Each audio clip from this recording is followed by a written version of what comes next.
Yes, guys, good afternoon. Thank you very much for joining me on the day. It is the Arne Slot day. It's Slot a day, as we're going to call it today. It is Slot a day. Welcome. Big up to everyone. Hope you're all doing well in this magnificent Slot a day afternoon. Yeah, guys, thank you for waiting up on me. I appreciate it. Yeah, I had things come up earlier, so yeah, I won't go into it right now, but yeah, I appreciate you all guys hanging on for a couple of hours. Yeah, I hope you're all doing good. I hope everyone's doing well. Don't worry about the intro. I didn't mean to put that intro on, by the way. That's an old intro now. I've got a new one. For some reason, it didn't play, and that played the old one. But big up to you guys. Hope you're doing well, and happy Slaughter Day to everyone here today. Arne Slot's first day at Liverpool. I don't know when the press conference is going to be. I know people in the chat are asking about the press conference. I don't know when the press conference will be. Nothing from Liverpool I can find has come up today. You know, nothing at all has come up today about any kind of press conferences. I haven't even seen a welcome video package yet. Let me have a look on Twitter right now. I don't think I've ever seen a welcome to Arne Slot video package. Now, considering today he's he has officially taken over as Liverpool manager today. I've not actually seen anything online, even a video package or anything like that. So yeah, it's yeah, I'm not sure. I ain't seen nothing. Apparently, Jürgen Klopp tonight is going to be a guest for Borussia Dortmund in the Champions League final. I don't know if you guys have seen that. Yeah, apparently Jürgen Klopp will be at the Champions League final tonight as a guest of Borussia Dortmund.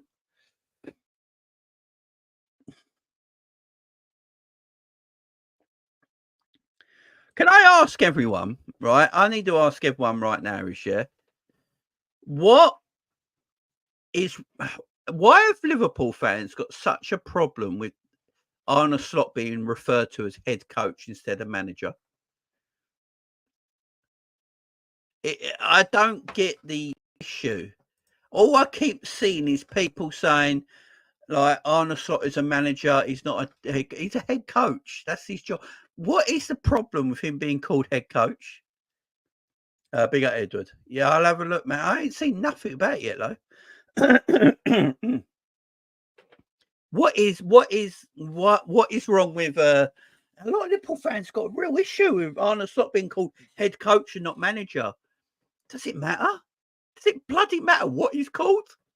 As long as he wins things and is successful, I don't give a shit what he's called. I really don't. I don't understand the issue everyone's got about it. I think most of the problem is that people don't understand the role. I think people don't understand the role that Arne Slot's got. That's the problem. I think they feel like he has no say in anything and things like that, which is not actually the case. That's the problem with the head coach thing, because everyone just thinks he's just a yes man to Michael Edwards and all that. You know, a bit like Jürgen Klopp was a yes man. You know, but no one seemed to have a problem when Jürgen Klopp was a yes man. But all of a sudden, everyone's got a problem now because Arne Slot's a yes man. No one had a problem with Klopp being a yes man. But yeah, we live in this world now where everyone's a hypocrite and doesn't understand things. That's what we live in right now. Yeah, Scraps is right. People just need something to moan about. Big up my man Luke in the chat. Big up Jay. Big up Jay. Hope you're well and I hope you're ready for UFC tonight. Yeah, guys. So don't forget tonight, me, Luke, and Cal will be on Cal's channel, the Sanderson Show, bringing you UFC watch along in the early hours tonight. Also, this evening at 7:45, I will be on Drifty's channel, Drifty TV, to do the watch along with Drifty tonight. So it's a busy Saturday. It really is. We're across everything tonight. We're across the lot. Big up ends in the chat, yes, sir. So, yeah. Big up ends. Big up, I was in the chat as well. Big up Jamie in the chat. What? Not sure why people have an issue with his job title. That's his role. Exactly. Exactly. It's just, you know, it's they haven't. like they just assume that Slot's coming in as head coach and it's just going to be set there in a chair and told what to do. That's what people think. That he's just going to be put in a chair and everyone's going to say, you know, what do you want him to do? What do you like? This is what you got to do. This is what you got to do. And he's just go, yes, sir. Yes, sir. That's not how it works. He still has a say. He still has a say. He's just the head coach. It's just taking a little bit of pressure off him. That's all it is.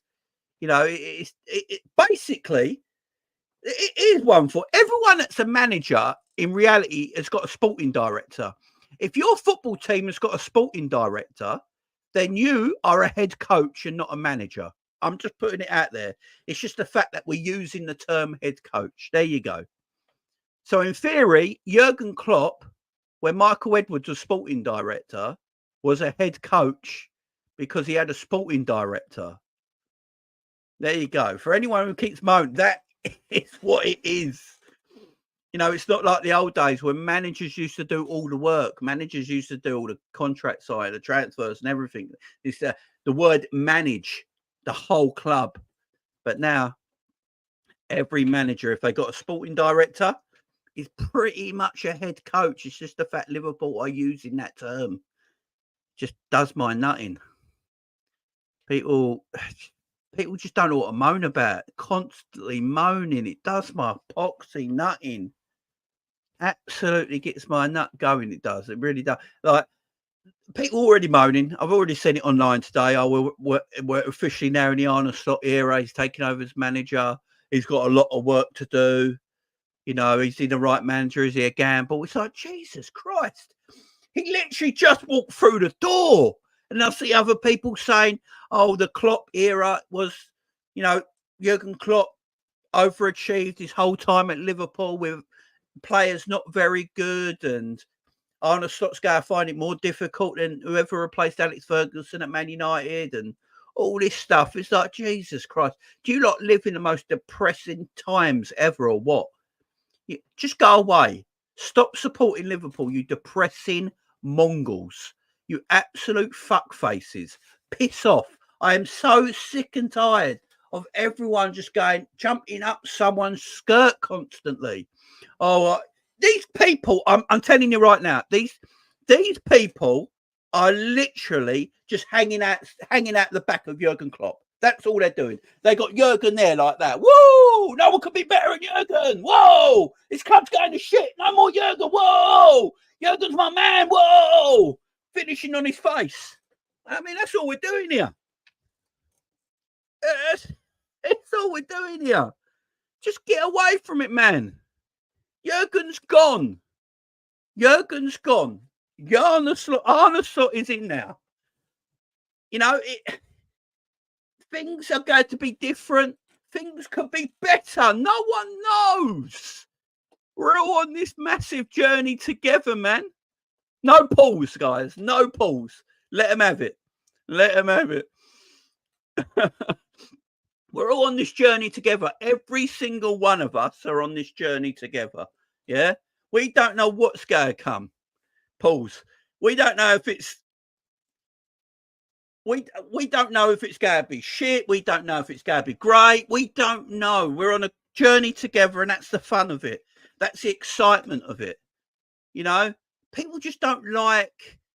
I know people don't like change, yeah? They want to stay average forever, or underdogs. They love the underdog. Everyone loves the under. Liverpool, the ultimate underdogs. Why?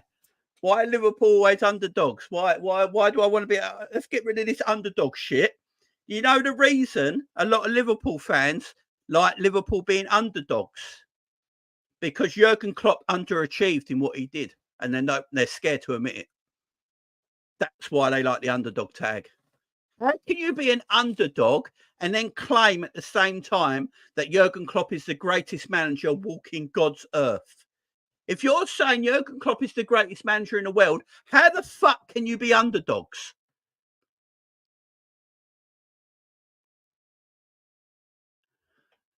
It's just...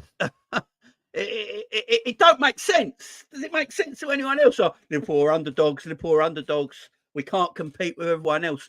But we got Jürgen Klopp who's the greatest manager in the world. So how can we be underdogs? You know, makes no sense. Makes no sense. So if Liverpool finish third next year,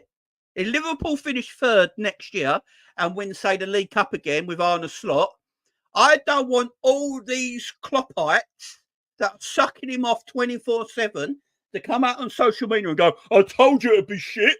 I told you it'd be crap. You know, we didn't even achieve what we wanted. We couldn't win the Premier League. He bought shit. Oh, we finished third, but that's what you expect. Anyway, but Klopp finished third the year before. No, it don't matter. Klopp took this team to a generational ways. He won the Premier League. I'll get his cock out of your mouth. I'm sick of it. It just does my nutting. You got the greatest coach in world football, the greatest manager in world football, with an extremely good squad. You are not underdogs. If Liverpool failed in what they were trying to do at times, that means they just lost. They didn't achieve what they could have done. Doesn't mean they're underdogs. It just means they underachieved. There's nothing wrong with saying these words, guys. It's nothing wrong with it. It doesn't mean Klopp is terrible at his job or anything like that. It doesn't mean anything. You're allowed to criticize. You're allowed to evaluate. You're allowed to look at the things that are going right and the things that are going wrong, but no one else wants to hear it. No one else wants to hear it. They really don't. No one else wants to hear it. They just sit there pretending everything's cool. There's no issues with anything. And it's fine to say Klopp might have underachieved at sometimes. And sometimes he overachieved. And sometimes he did what's just right. And that's how I look at it. That's how I look at the Klopp legacy. In my opinion, the manager, Jürgen Klopp, is the Bill Shankly of the modern era. Yeah. Bill Shankly also underachieved at times. Yeah. Just did. Doesn't mean he's not great. But now, I have always said it, I want Liverpool to be the Real Madrid of England. And I won't keep not saying that. At the moment, we're not. We're the Atletico Madrid of England right now because we barely win titles. Liverpool Football Club need to be the Real Madrid of England. And I don't care who's the manager who does that. If Arne Slot came in and somehow he's a tremendous coach and started winning titles, I'm not going to sit here tomorrow and go, well, Arne Slot was a far better manager than Jürgen Klopp. Because that's just not, it doesn't mean that. It doesn't matter who's manager. What we got to do now is just get behind and enjoy the ride that's about to happen. So everyone just needs to go, thank you, Jürgen Klopp, for your thing. But it's done. He's not manager no more. It's the Arne Slot era. I want people to stop being negative online with all this bullshit they keep putting out there. You know, like Klopp took this overachieving team. The squad's jank. The owners are jank. Klopp achieved far more than anyone realised. Finishing third last season was a miracle on its own. All this sort of stuff. Why are we doing that? Why can't you just appreciate? Why can't you just go, look, Jürgen Klopp was a generational manager. Sometimes he overachieved, sometimes he underachieved, and sometimes he just got things right. But now we're moving on to the Arne Slot era. I'm all on board on it. I'm looking forward to the future. The future's quite exciting, and I can't wait to get going. Yeah, but no, these people online, they can't do that, can they? They have to try and get their 5 minutes of fame. They try to get their monetization on Twitter and make sure they get their few quid every week that they can go and do their smack habit. You know, they've got all this shit going on, right? I don't get it. I don't get it.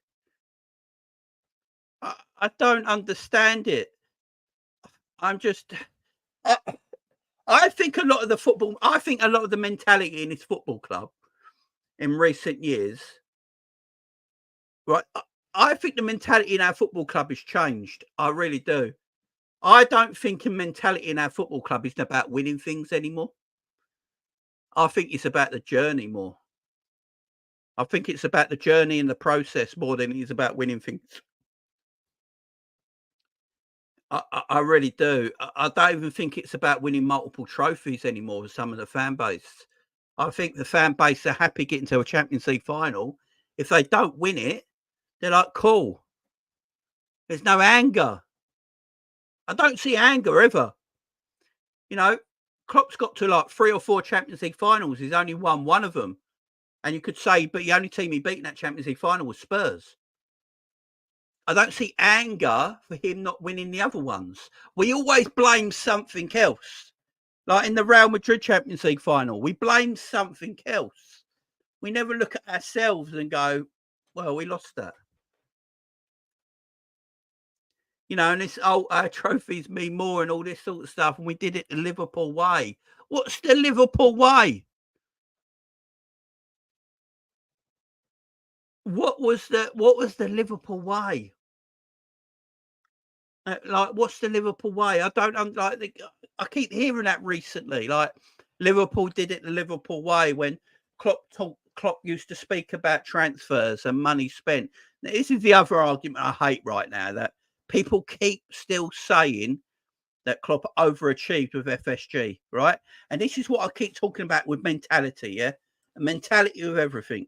Jürgen Klopp has himself said now on multiple occasions since his last game against Wolves to the other day when he had that goodbye thing at the M&S Arena in Liverpool, right? He has said multiple times he was backed by FSG. He felt backed, and if money was there, he spent it.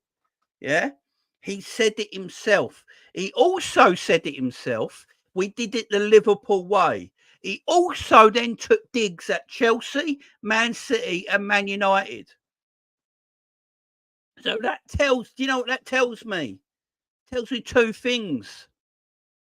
Klopp wouldn't have liked to run under the way Chelsea do business, Man United do business, and Man City run their football club. That tells me. And he's a football romantic. I've been saying it for months, and people keep criticising me.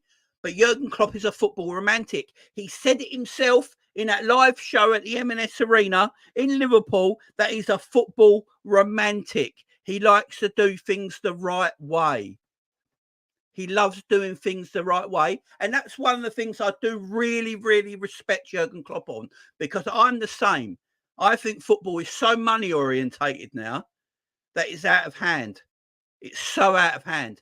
I am one of them people that do think you should only spend what you achieve. Every football club for me should be self-sustainable. Because if every football club is actually self-sustainable, more people will be able to afford to go to football. And other clubs would have the chance to win things. Yeah, the gap between a few clubs in English Premier League to clubs in the English Premier League is huge. That will never be able to catch up without breaking rules. No, clubs will have to break rules to catch up. Does anyone actually think that should be allowed? It's madness. Football should be self-sustainable. It should be. You should be able to, if your club makes 500 million one year, you can spend that money. Yeah, that's how football should be. Self-sustainable.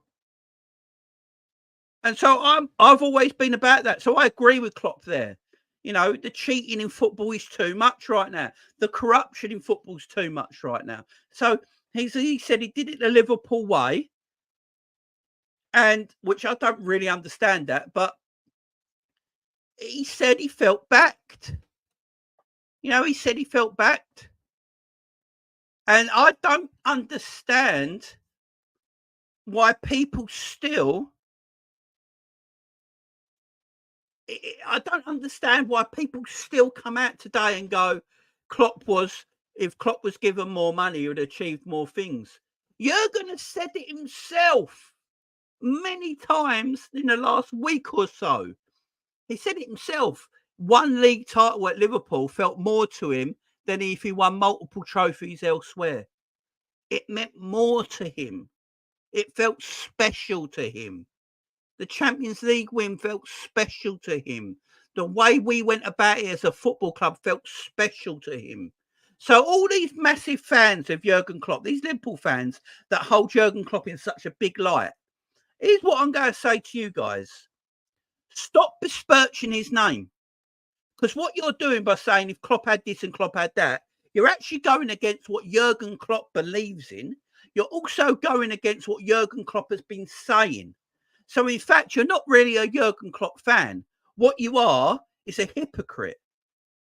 Because if you was a massive Jürgen Klopp fan, one, you'd believe everything he said. Two, you would accept the truth from what he said. And three, you'd get behind everything he said. Yeah. So if you're a real Jürgen Klopp, can we stop with all this? If FSG gave Klopp a few hundred more million, we'd have won this, we'd have won that, we'd have won that. Listen to the man himself. I get sick and tired of it. I really do. I get really sick and tired of it. And you know, Klopp can say what he wants. He don't work for Liverpool anymore. He don't work for FSG anymore. And also another thing, guys, if Jürgen Klopp felt like he weren't getting backed, if Jürgen Klopp felt like the job was too hard for him, he would have left Liverpool time ago. Do you think Jürgen Klopp is the sort of guy just to hang around? Does anyone actually think that Jürgen Klopp's the sort of guy that would just hang around? You know, he's never been sacked in his life. One of the only managers who's never been sacked. He knows when to leave. And every club he's ever been at, the owners never want to sack him. Look at his last year at Borussia Dortmund. The owners went and never going to sack him at Borussia Dortmund. Why would they? And Klopp didn't want to leave. He just felt like he had to leave at the end. It was his time. Same at Liverpool. He wants to stay on the Liverpool Foundation, guys. He's got to be an ambassador for the Liverpool Foundation. So we just got to get away from this whole scenario that he wasn't backed. Unless he comes out one day and goes, look, could I have had this? I fell out of them all. I can't stand them. Then that's another conversation for another day. We talk about it. But at this moment in time, for me, Jürgen Klopp has said it himself. He was backed financially, and we did it the Liverpool way. And he was most proud of winning that only Premier League title in that time against what against what you're playing against right now. He doesn't like the way City are run. He doesn't like the way Man United are run. He can't stand the way Chelsea are run as a football club. So in his eyes, the way we did it, in his opinion, against cheating, because Klopp's basically said that without saying it, against cheating, what we achieved is phenomenal. So how can you have a go at the owners about that? That's basically what he's saying. I'm not sticking up for the owners on this, by the way. I'm just saying what Klopp himself has been saying, but no one's listening to for some reason. You know, for some reason, no one's listening to it, and it just winds me up. You know, it winds me up. It really winds me up. You know, just listen to what the man says. Did it our way. He was happy with everything. Yeah, would you like a little bit more money? Of course, who would want a bit more money to spend? Every human being on the planet would like a little bit more money to spend. Every manager of any club in football would like a bit more money to spend. Sometimes you just don't get to do it. You have to play within the rules, and we play within the rules. It's not our fault as a football club that other clubs in this country are allowed to cheat and bend the rules, is it? Why is it Liverpool's fault that everyone's allowed to cheat and bend the rules? That's not our fault, is it, as a football club? That's the fault of the Premier League not allowing it. Is it Liverpool's fault that Chelsea can sell their own hotel back to themselves so they can spend 500 million next summer and not get done by FFP? That's not Liverpool's fault. That's the fault of the Premier League and their rules. So instead of everyone looking at the owners, how about you go and look at the fucking source of the issue, and that's the Premier League itself. Go and look at the source of the issue. If everyone's on a fair playing field, maybe Klopp would have won 3 or 4 Premier Leagues with the backing of FSG. Has anyone thought of that? Has anyone sat here and actually thought of that? That if the Premier League were making teams abide by the rules and there was no cheating going on, Liverpool might have had 3 Premier Leagues with the backing of FSG. No one thinks of that, though. Yeah, no one ever thinks of that. It's just...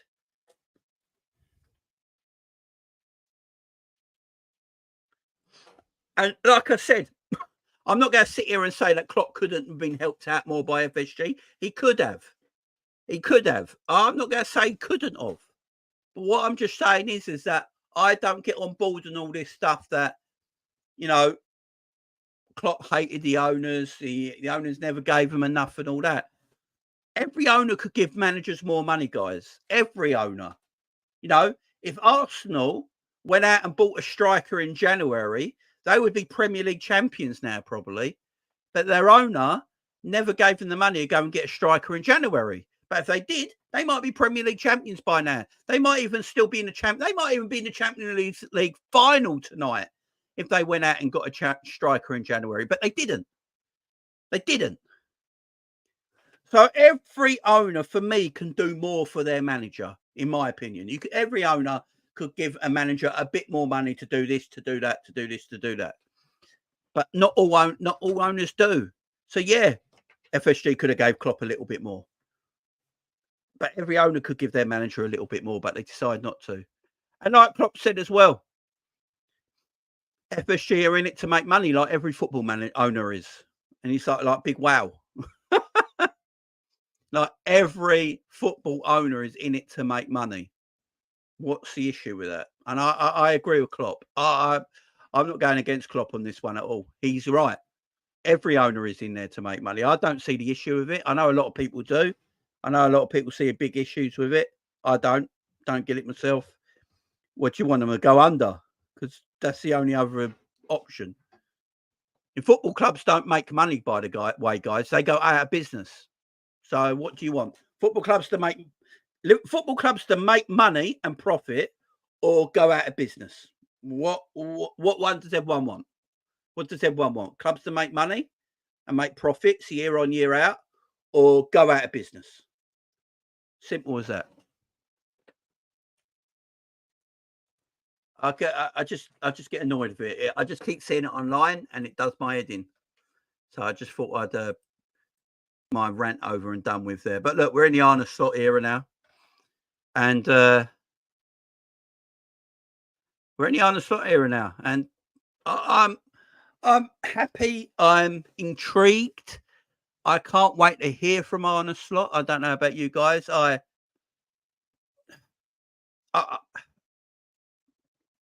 want to hear from him. I want to hear from Arne Slot. I want to hear what he has to say. I want to see his presentation. I want to get a feel for what's going to happen at Liverpool Football Club. Now, the fact that Liverpool have not put anything out about Arne Slot yet is a bit depressing, ain't gonna lie. You know, he's Liverpool manager now officially. I just want to see maybe a little bit of something out there that, you know, gives us a bit more official documentation about him being manager, but nothing. No press conference. Been nothing at the moment. And I don't get it. I saw I believe Barcelona did one for Hansi Flick the other day, and Liverpool haven't done one for Slot yet. Look, I don't know when it's going to happen. I don't know when it's going to happen. If it's even going to happen, are Liverpool even going to have a presentation? I don't know, because everyone sort of knows Arne Slot's manager anyway. It's not like anything out of the blue. You know, it's been pretty much spoke about for a few weeks now, or even a month or so, to be fair.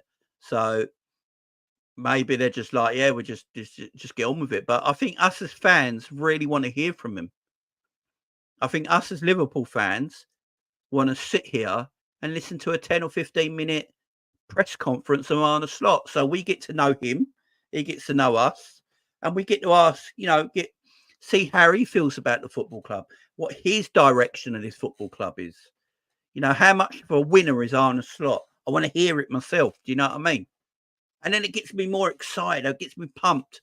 At the moment, not a lot of us know about Arne Slot. We only know what we've watched a bit with Feyenoord. Some of the press conferences he did with Feyenoord are quite entertaining. He seems quite well spoken. He seems very well spoken, actually. His English is excellent. He seems kind, charismatic. He seems like, you know, he knows what he wants, and that's what I get from his Feyenoord press conferences. But I want to hear that from a Liverpool point of view, when he's sitting there in a Liverpool chair going to us fans and telling us, look, I'm here to win things at this football club. I'm not here to be bridesmaids or underdogs. We're here to conquer the world. That's what I want to hear. That's what I want to hear from my new manager coming in. I want him to sit there and go, right, thank you for Jürgen Klopp, who set a legacy at this football club and a great table to build from. And from that table, I am going to put on the best meal that you Liverpool fans can ever eat. That's what I want from my manager coming in my press conference, yeah? Telling us how good it's going to be. You know, getting like, I'm here to be a champion. That's what I want to hear. And that gets me excited. Yeah, I know Liverpool put out a post saying Slot starts his job. But I was expecting maybe a video package or something like that, and then something saying like press conference on Monday or something like that. Do you know what I mean? But maybe we'll hear it tonight. Yeah, exactly. He better say he's here to win trophies. That's what I want to hear. You know, and look, we don't. Slot could be great. Arne Slot, I don't know. I'm here for the journey. I'm excited for the journey.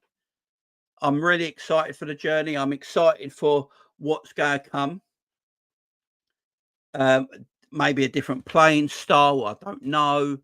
But, you know, the way he likes to, apparently. So one of the things Arne Slot likes to do, yeah, he doesn't care what name you've got. Apparently, Arne Slot doesn't care about name value of player. If a player isn't fitting into his system, they get dropped. Now, I like that. I think we got a few egos at our football club, Trent and Mo, that I think need a little slap down at times, a little come down at times. I just feel like that's what's needed at this football club. We need someone to come in like a Slot who's going to put his authority down and go, you know what, look, we're here to just win things. I'm not here to make friends. I'm not here to be your father, your dad, your boyfriend. I'm not here to be any of that. I'm here to be the manager of your football club and win us trophies. And I'm going to give you a particular playing style. We're going to be fluid in that playing style. I've got a couple of formations we're going to play that we can be fluid in. I'm going to give everyone a clean slate. You're going to impress me. If you don't impress me, you're out the football club. I don't care what name you've got. I don't care if you're Trent Alexander-Arnold. If you don't fit into my system or impress me, you're out the football club. And I think that's what we need. I think that is what we need as a football club. I really do. We are too scared as fans, in my opinion, from people losing their position. I think we're scared as fans that, Trent might lose his position as right back. And if he doesn't fit the system and he's not if he don't fit the system and he's not playing well enough, only because his name's Trent Alexander-Arnold doesn't mean he should stay in the team. Do you know what I mean? If someone else can come along and plays better, fits the system better, then I don't care what your name is. If I'm winning Premier Leagues and Champions Leagues and cups and trophies and competing at the highest end of football every single week, every single season, I don't care what your name is. I'm here as a Liverpool fan. I'm not a Salah fan. I'm not a Trent fan. I don't give a shit. I'm here for Liverpool Football Club to win trophies. Now, have I got a better chance of winning trophies with people like Trent and Salah in my team? Of course I have. But they need to back up their ideas, especially Trent, in my opinion. I personally think Trent's ego is a bit out of touch right now. I look at Trent Alexander-Arnold when he plays at times. I think you've got too much of an ego and you need a slap. That's how I feel. I can't help it, guys. That's how I feel when I'm watching Trent. I don't know how you guys feel. But I actually watch Trent at times and think, you know what? You need a slap. You are so egotistical. It's outrageous. Get back and defend. Get back and defend. At least try. Put in some effort. You know what I'm saying? I'm getting sick and tired of all this babying around we do. Get sick and tired of it. Get a system. Get a tactic. Get players to fit that system and that tactic, and let's go and win things.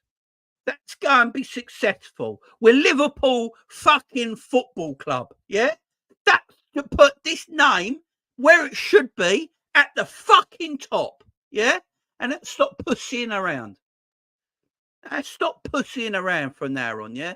We're Liverpool fucking Football Club. I think people have forgotten that. I think people have forgotten that we are Liverpool Football Club. Yeah? No player is bigger than this football club. No player, no matter what their name is, should have any say in what happens at this football club. If you're not pulling your weight, you're out.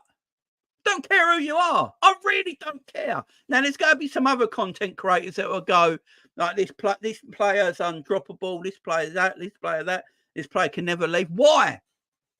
Why? If they're not, we can see chance after chance after chance, guys.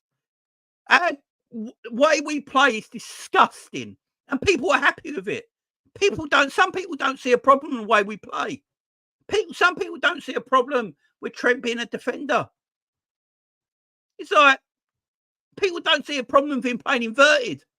It's like, I don't, because he's Trent. If Trent was called someone else, everyone would have a massive problem with it. Yeah, massive problem with it. The fact of the matter is, I don't care who we played, yeah? I don't care. I don't care who we play. I really don't. But when Conor Bradley played at right back, this team had more balance.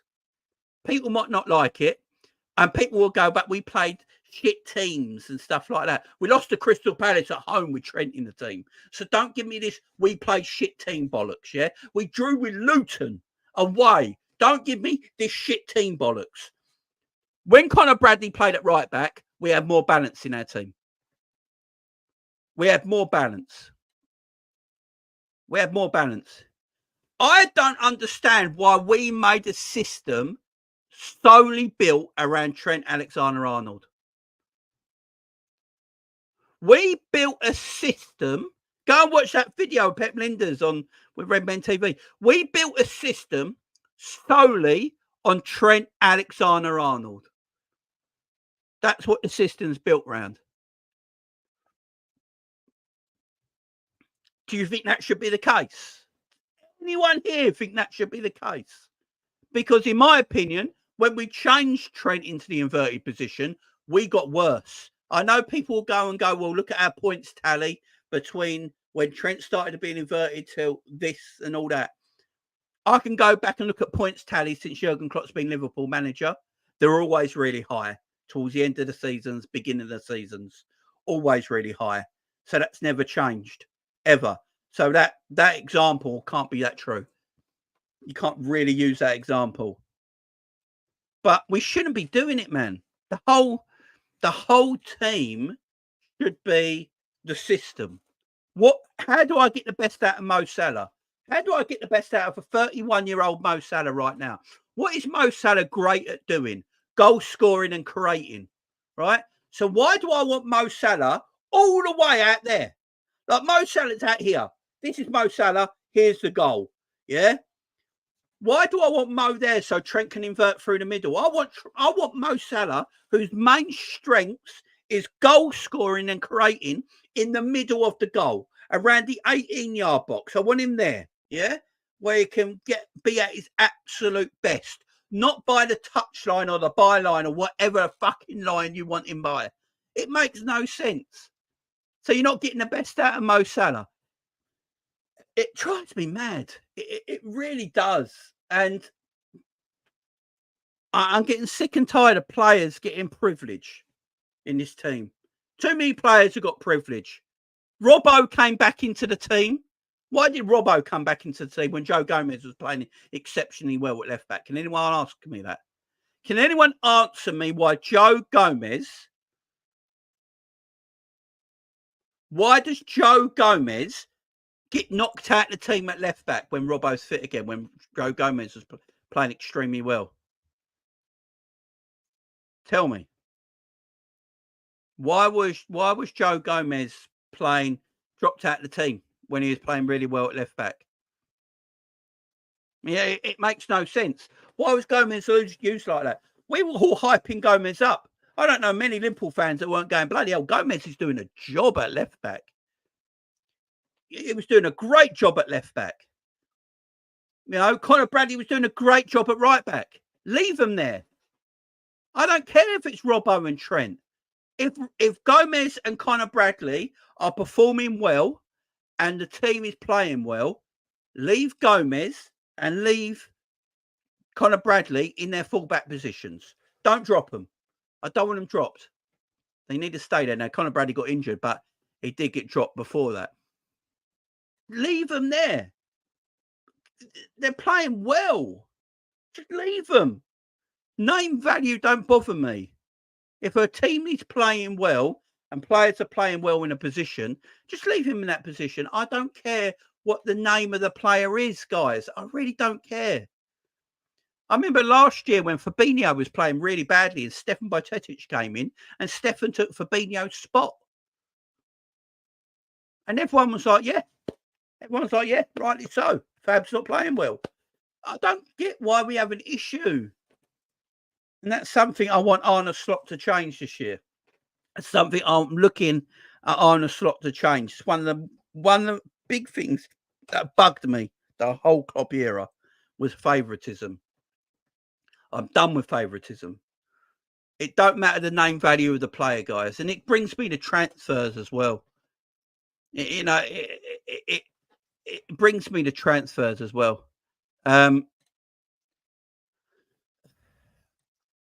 Transfers. So Liverpool being linked with a shitload of players the last couple of days, like a shitload of players. One of them being what's his name? Bryan Mbeumo. I can't pronounce his surname properly. Bryan Mbeumo. So Liverpool have been linked with him, yeah? Liverpool have been linked with him. Do you know how many people are saying that he's shit online? I've obviously never watched him. People having a go at Bryan Mbeumo saying he's crap, saying he's this, saying he's that. Bryan Mbeumo's a good player, man. He's a good footballer. He's a good footballer. I don't know why a lot of Liverpool fans are against it. He played 25 games last season in the Premier League, getting 9 goals and 6 assists for Brentford. Yeah. 9 goals and 6 assists for Brentford. That's better than Luis Diaz. Better than Gakpo. And he played 25 Premier League games. What I don't see why we wouldn't go for him. He's powerful. He's extremely quick. He's good on the ball. He's quick. He can hold up the ball. He's got good feet. He's got an eye for goal, and he's only 24. I think people don't realise how old he is. The kid, he's only 24 years old. Some people think he's like 28, 29. He's only 24. I think he's a good player, man. I just think he plays for Brentford. I just think because he plays for Brentford, if he was doing, if he had this form playing elsewhere, I think people will be all over it. But it's because he plays for Brentford. You know, he plays for Brentford. You never walk alone and says by someone who scores 30 goals. What winger scored 30 goals apart from Mo Salah? Yeah, Kudus' release clause ain't till 2025, guys. Also with Kudus, does anyone really feel like West Ham are going to sell him this year when they're about to lose Paqueta? And if they are going to sell him this year, they go ask for more than the release clause is the year after. That's the only problem. So Kudos's release clause is between 60 and 70 million, I believe, in 2025. That's the rumours going around. So if anyone wants to buy him this summer coming, when they're probably about to lose Paqueta for about 2 years for the gambling allegations, then you're looking at probably paying more than the release clause the year after. You know what I'm saying? So, yeah. They're about to lose Paqueta because of the gambling allegations. He's going to have a year or 2 year ban. So if he's having a year or 2 year ban, then yeah, you can't. It'd be very hard to go and get someone like Kudos because West Ham, they're about to lose a super player because of his own issues. Then Kudos is going to be a lot of money. So I do agree with you. I think Kudos is a good player. I like him. But Kudus' stats are probably not as good as Mbeumo's stats, by the way, guys. I'm just putting it out there. Mbeumo and Kudus. Let's have a look. Let me have a look at them, actually. Because I do like Kudus. I think he's a player. So I agree with all you guys as well. Let me have a look at Kudus' stats this season. Let me have a look at his stats.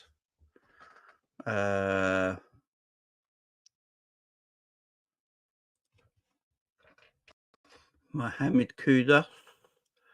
Rated as 50 million on transfer market. He's probably more expensive than that. So this season he played 33 games. He got 8 goals, 6 assists.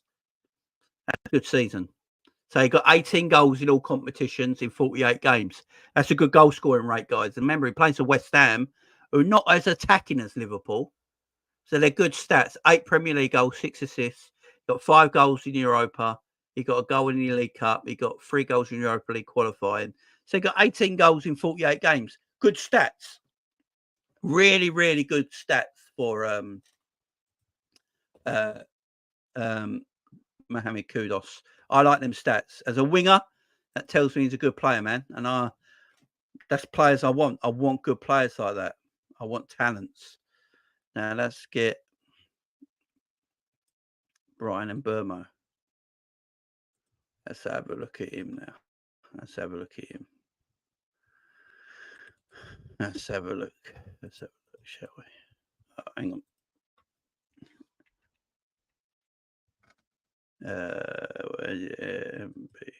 Oh, God. Let's have a look.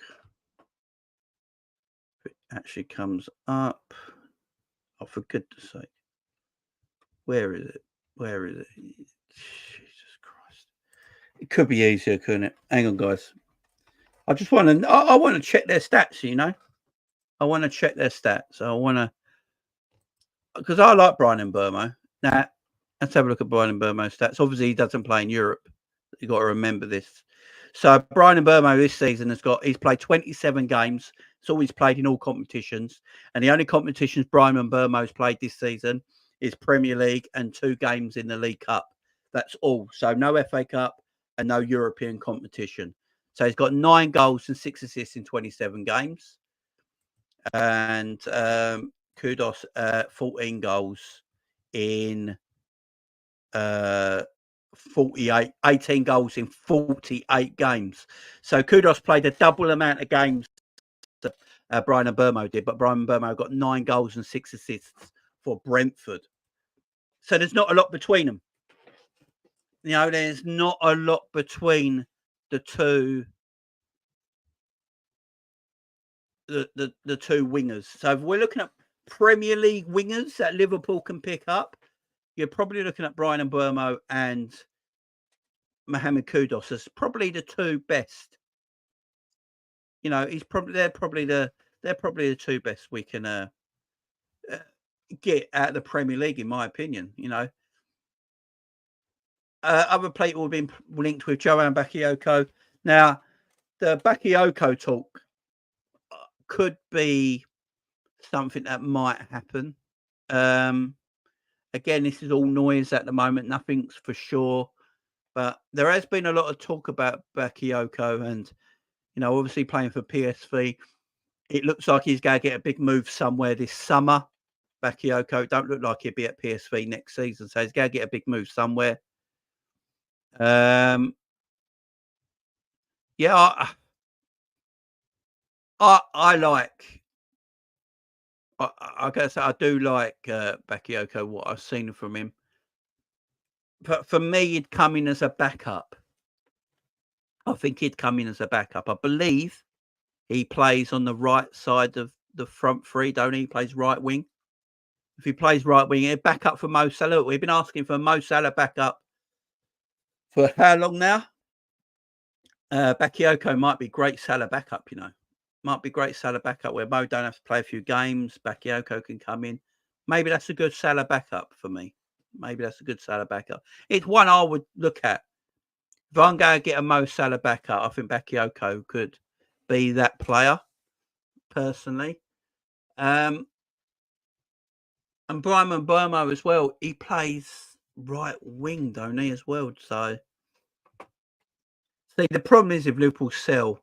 So Bryan Mbeumo plays right wing as well. Now, if I'm going to pick a right winger to play under Mo Salah, I'd probably get Mbeumo just because he's Premier League ready. You know, he's Premier League ready. He's a lot cheaper and good value for money at 24 years of age. I think he's good value for money. Where you're looking at Anthony Gordon, Newcastle asking 100 million for him. And Mbeumo, they're looking for 40 to 50 million from him. So, you got to look at it in the sense of that. I think Bryan Mbeumo playing under Mo Salah will be a weapon. Him coming off the bench would be a weapon. He really would. He's quick. He's strong. He's powerful. He's got an eye for goal. He can finish. He can pass as well. He's got a good passing. He's a good player, man. He's a good player. So there is wingers out there. And Bryan Mbeumo, Bakayoko, Kudos, who I think's a diamond. Anthony Gordon, I think's a good footballer as well. But Liverpool Football Club are not paying 100 million for Anthony Gordon. Anthony Gordon is a Liverpool fan. He's a red. I mean, bring him home. But I like Anthony Gordon off that left-hand side. I ain't going to lie. I thought he was excellent for Newcastle last season. He got like 11 Premier League goals. It's just the same as Darwin, by the way. He's a good footballer. He's a good player. You know, I just think 100 million is a bit one-dimensional, though. I will say that about Anthony Gordon, where someone like Mohamed Kudus probably has a bit more to his game, where he's a bit more unpredictable, i.e. a bit like Mane. You know, Sadio Mane was very unpredictable. You didn't know what he was going to do one game to the next. So, someone like Kudus, I'd probably have. I think if I were going in transfer order, a winger that Liverpool could get in the summer, I'd probably go Kudus number 1. I think that's fair to say. Kudus number 1. Bryan Mbeumo number 2. Bakayoko number 3. Anthony Gordon number 4. If they're the 4 wingers that Liverpool are linked with, and they're the 4 wingers that we are linked with at the moment, Ivan Toney would be my first choice. He really would. Let me know what you guys think. Who would be your first choice winger out of them 4? Ivan Toney, Bryan Mbeumo, Johan Bakayoko, or Anthony Gordon? Out of them 4 wingers, guys, that Liverpool are linked with right now, who would be your first choice? Let me know in the chat.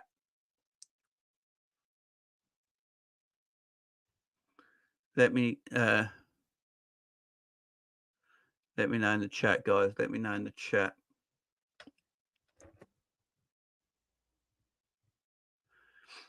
And by the way, Newcastle are asking 100 million for Anthony Gordon because they need to sell big. Everyone's putting Ivan Toney. I wouldn't have Ivan Toney, guys. I think Ivan Toney is, I don't know. I don't think he's that good. What of a Bryan Mbeumo in the chat?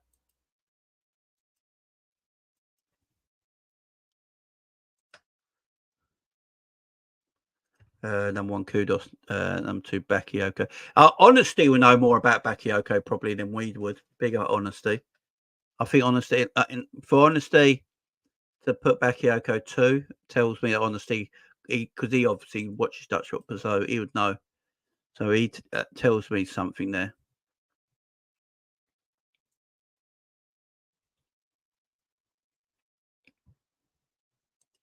Yeah, I agree with that. I agree with that, Gory. I think Kudos is a level above. That's why I got Kudos as my first choice. I can understand people like Bryan and Mbeumo, though. I think, yeah, Bakayoko does have good stat. I've had a look at that, honestly. He's a good player, man. You know, he's a good player.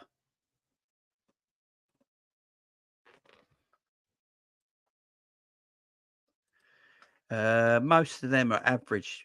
Apart from Elise, I don't really like. Cherky's not great. Kubu's terrible. And Neto's too injury prone, Paul. Yeah, right. Cherky's not good. Kubu, yeah. And Neto's too injury prone. The only one out of all them is Elise, but then I don't think Elise is what everyone thinks he is either. I don't think Elise is as good as everyone thinks he is. Elise came good towards the end of the season. Yeah. It's just I don't think Elise is this player. Like everyone used to think Wilfred Zaha was that sort of player as well. And then when he got his move, he weren't great. I just don't think Elise. I don't know what it is about Elise. I just don't think he's I don't think he's all that. I really don't. You know, I just don't think Elise is all that. I just think he's allowed to shine at Crystal Palace the same way as St. Maximin was allowed to shine at Newcastle. I just don't think he's as good as everyone thinks he is. It's a bit like Sancho. I don't rate Sancho like a lot of other people will rate Jadon Sancho. Jadon Sancho and Elise are quite similar. And I don't rate Jadon Sancho like that either. I really don't. You know, Jadon Sancho can look great. Jadon Sancho can look absolutely fantastic on odd days, and everyone goes, "Oh my god, why we bought Jadon Sancho?" And then you go and watch 6 more games of Jadon Sancho after that one excellent game, and he's pretty average. He's pretty average. I'm not a big fan of them players, man. I'm not a big fan of it. I think Eze is better than Elise anyway. I actually think Eze is the better player, but their injuries are just a concern, especially Eze. When I watch Eze play, I think, whoa, he's a player. Now, Eze, I actually think suits Liverpool more than Elise does, personally. I'd love Elise to prove me wrong, though, by every stretch of imagination. If Elise went to a big team in the summer and produced, I'll be like, yeah, good, you shut me up. But the thing is, guys, with Elise, where does Elise go? Honestly, guys, where does Elise go? Because I'm looking at football now and I'm thinking, why would Elise leave Crystal Palace? Crystal Palace are on the up. Their new manager has got them playing good football. They finished the season really well. They're already in the transfer market for some decent players next season. Why would you leave Crystal Palace? You're the main player. You're the main boy. You get to play your way with no, the reins are off. You can play your way and do your thing. I don't know why he would leave.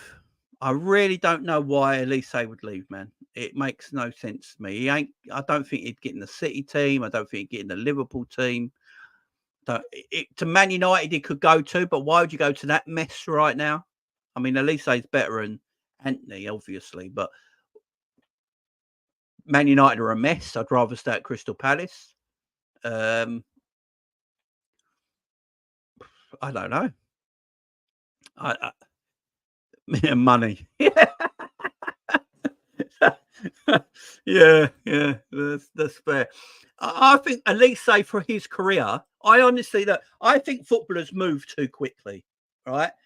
This is my thing on footballers at times. I think footballers move too quickly. Like Matt Letizia stayed at Southampton for a reason. And the reason he stayed at Southampton, one, is the club he absolutely loves and adores. And two, I think he was clever enough to realise that if he moved to another team, he wouldn't be able to play the way Matt Letizia played at Southampton. At Southampton, he was the king. They allowed him to do whatever he wanted. He had free license and reign to do whatever he wanted. But he never left Southampton because he wasn't built like that. And he knew if he went to Man United would pull him back a little bit because he'd have to. He's part of a different team, a part of a different formula. He's part of a machine that wins title after title after title, where everyone has got a role they have to play in that team to keep the things going. So Matt Letizia wouldn't be the Matt Letizia you see at Southampton at, say, Man United in the 90s and early 2000s. Wouldn't be the same player. Would be allowed to play with the freedom he was at Southampton. And sometimes I think we just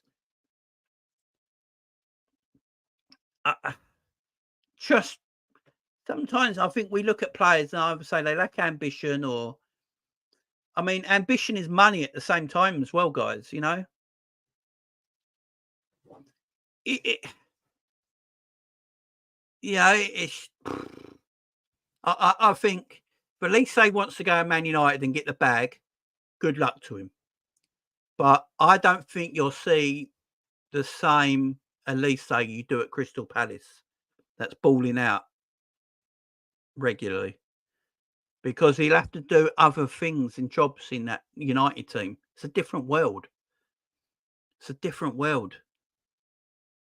That's why Zaha struggled when he left Palace at a young age to go to United, because he had to do jobs and the way they train's different, and he's asked to do this job and that job before showing off his skill, and it's a different world.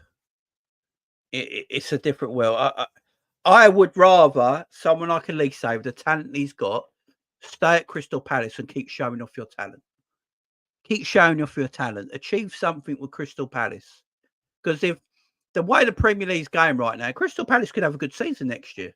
At the end of the season, well, if they can keep a majority of their players and bring some new players in, Crystal Palace could have a good year next year. Could easily be a top 10 team, maybe a dark horse for the Conference League space or something like that. You know, why not? Why not believe in that? And if you keep Eze and Elise, your two starters at that team, give them the freedom and ability to perform on that level that they probably would struggle to if they went to another club, a bigger club. I think sometimes players are too eager, man. Too eager. You know, yeah. But if he wants to get that bag, I can't, good luck to him. Any truth in the Varela talks today? I don't look.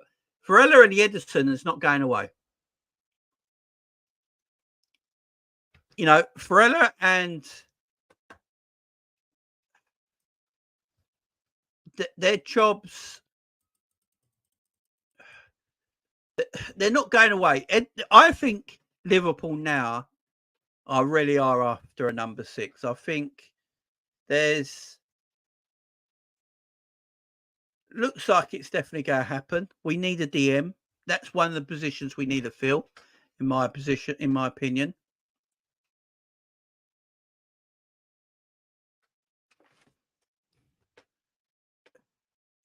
It's interesting, this 6th position, because Liverpool, we haven't really.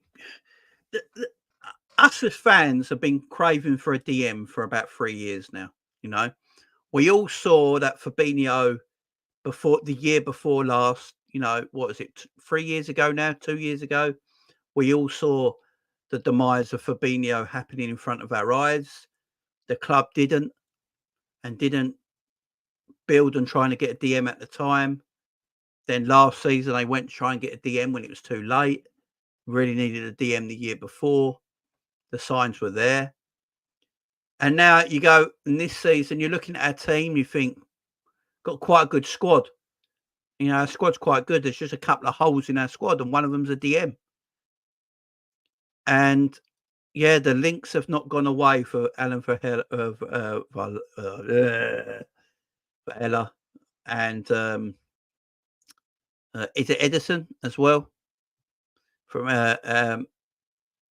Atalanta? Yeah, Ederson from Atalanta makes me laugh. He does, guys. I ain't gonna lie.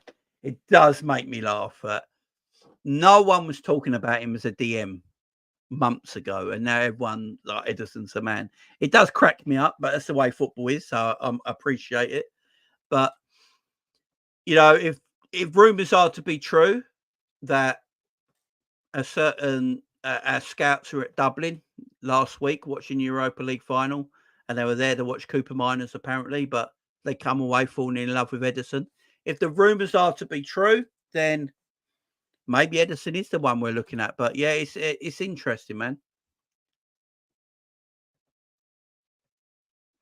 Yeah, yeah, big up Russell. You probably did, to be honest, man.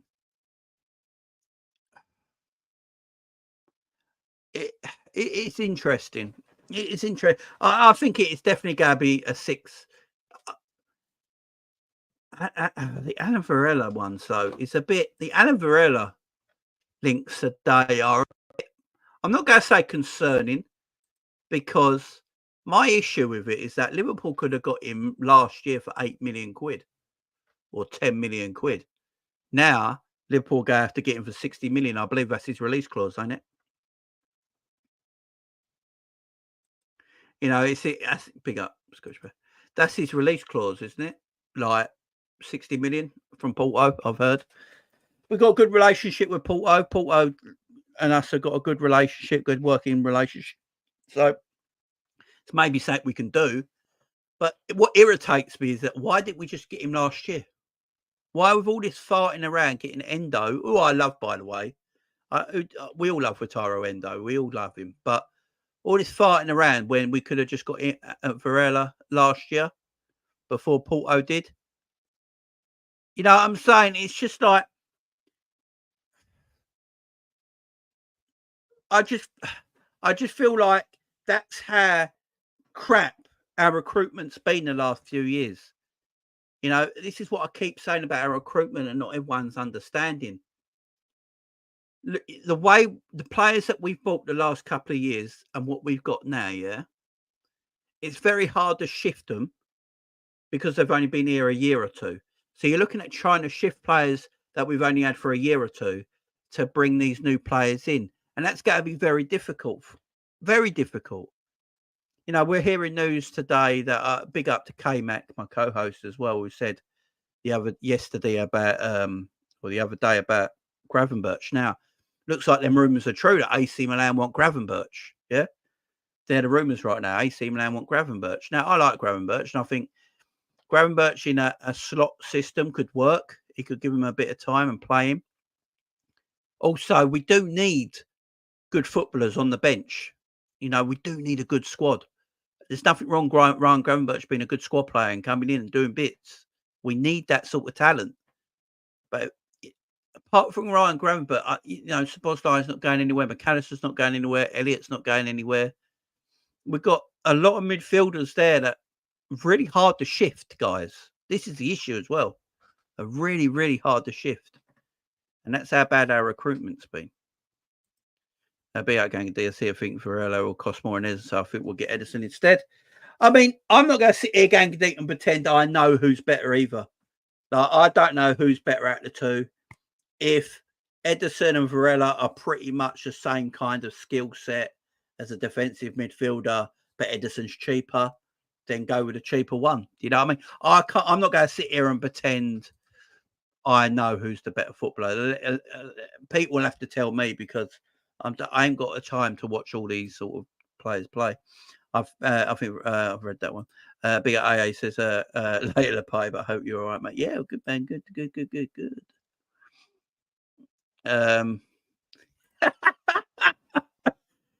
True, Ghost up. Very true. Ghost up put it itself,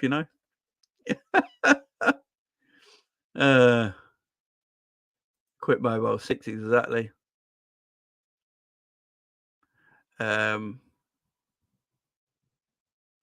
I don't think so, Vic. I'd like to keep Gravenberch myself. Ederson scored 6 goals in DM last season as well. A proper 6, a centre back and a right winger, and we are ready to challenge next season. Big up, Skip. That is my opinion as well. I don't think we need this massive overhaul of players. I know a lot of people think we need. I saw some people on Twitter today saying like we need about 5, 6, or 7 players in the summer. Do we? Why? Oh, we need a centre back, a proper DM, and maybe a winger. Maybe a left back as well. Maybe 4 at the most. For me, maybe 4 players at the most. A left back, a centre back, a number 6, and a right winger. 4 at the most. I don't think we need this massive overhaul of players that a lot of people think we do.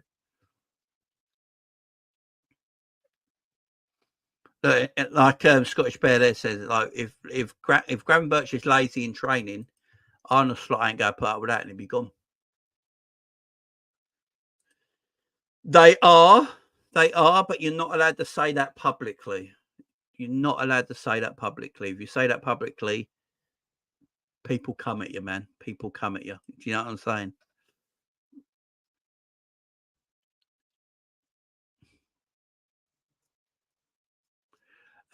Remy says, why do we have to shift any midfielder? Here we go again, wanting toy players. I've not said about shifting players, Remy. Not me, you said it.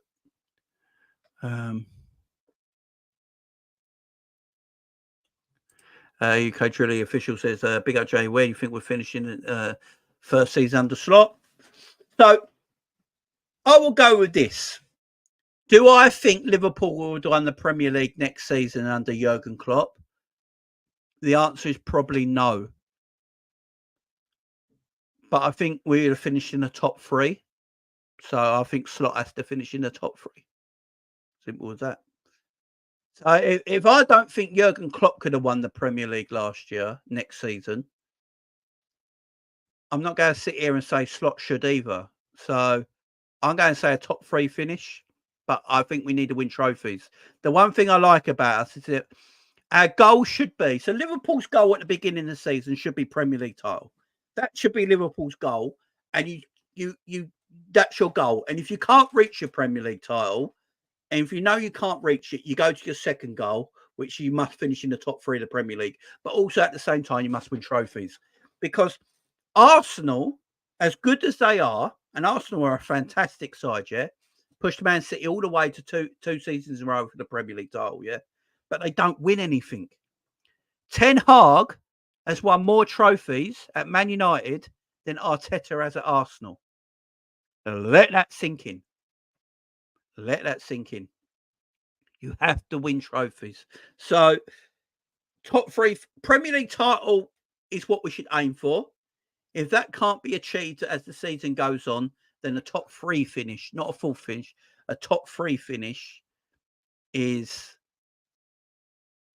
where we need to be. A top 3 finish, but must win trophies at the same time. There's no reason why Liverpool can't win the FA Cup or League Cup or Champions League. I don't know if anyone's seen it. Has everyone seen all the teams that are qualified for Champions League next season? It's meaty. I'm not even going to lie. The Champions League next season is going to be super meaty. With all the new teams in it, the bigger format, there's lots of shit in there. So for me, there's no reason why Liverpool can't fight for the Champions League next season. Borussia Dortmund have got to the final this year. Liverpool better than Borussia Dortmund. So for me, there's no reason why Liverpool can't give the Champions League run next year. But Premier League titles our aim. If we can't get there, you must finish in the top 3. The top 3, in my opinion, because we've got the players to do that. Yeah, he is right now. He is right now. There's no doubt about it. There is no doubt about it. It's a name on everyone's lips right now. Now, if he's a good price, go and get him, man. Go and get him. Yeah, the Gravenberch one promo says striker, left back, DM, right wing. The left back one, the left back, the Gravenberch one, I wouldn't sell him personally. I think there's something about Gravenberch that I like and rate about his game. I think I wouldn't sell any of the new players. So Gravenberch, Endo, McAllister, Szoboszlai, I would not sell. I'd keep all 4 of them. This might sound really bad. But I'd think about letting go of Curtis Jones. I know a lot of people go come for me, especially Scousers. But if I've got to choose between two young footballers, between Harvey Elliott and Curtis Jones, I think Harvey Elliott's the better footballer. So I'm keeping Harvey Elliott. I think Curtis Jones could be in trouble. That's all I'm going to say. Big up Redbird with the super chat from earlier as well. Love your rants, Jamie. Love your rants. Speak of facts. Big up Redbird. Appreciate the love, man. Ravi says, Jane, please may I ask what your realistic standards for the club and manager want going forward with the club? Like I said, every time, realistic standards, Premier League trophy. Liverpool Football Club, that's my realistic standards. I look at the squad. I think we've got enough with new players to go for the Premier League. Obviously, we are against this almighty City side. It's going to be difficult. But if you can't reach that Premier League goal, you must finish, in my opinion, in the top 3 of the Premier League. And you must win a trophy. Must. Now, when I say forward, by the way, a forward is either going to be a winger or a striker. I'm just not, I'm not. I don't know what the club are looking for. If Luis Diaz stays at the football club, I think they might get striker. I don't know. I don't know, but yeah.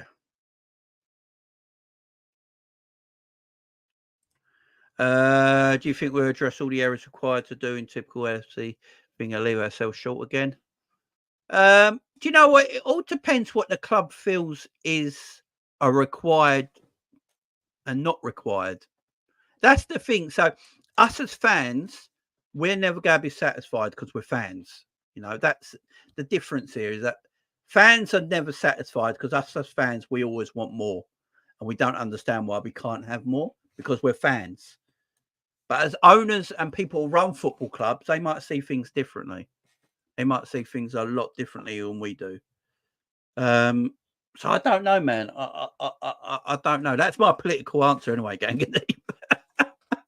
That's my political answer. That's my political answer on that. Big up, Ravi. I appreciate it, man. I appreciate it. Michael Owen says, Arne Slot as your manager, lol. I don't know what Man United fans are happy about. You got Ten Hag and you're like the worst United team I've ever seen. So I don't know what that's about.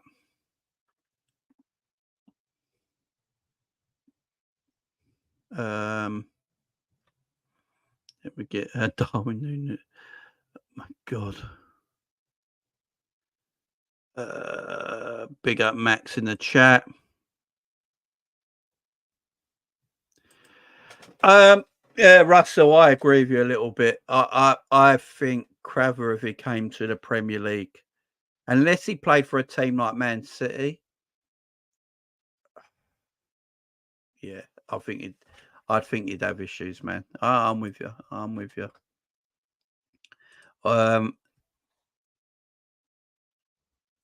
Right wing, a DM, and two centre backs because Nat Phillips, Reece Williams.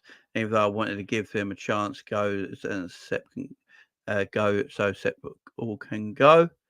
Says honesty. We'll get to the Sepp Vandenberg stuff in a minute. All right, guys. Answer my manager. Big up, man. Hope you're doing well. Fabio Cavallo will be given a chance to impress in pre-season, although Feyenoord hold an interest in the attacking midfielder. Yeah, I just don't see him playing, man. I really don't.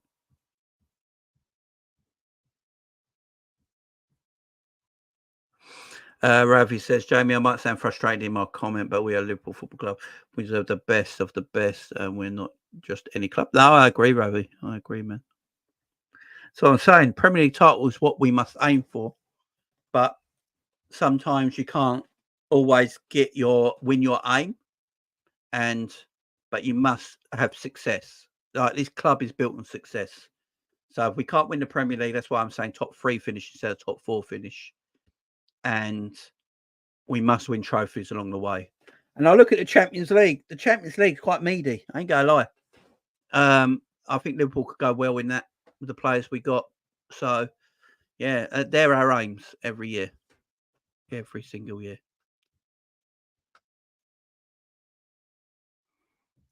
Gang that says, Jamie, did you watch Coppish on Thursday addressing the Gerrard legacy discussion? No. What happened?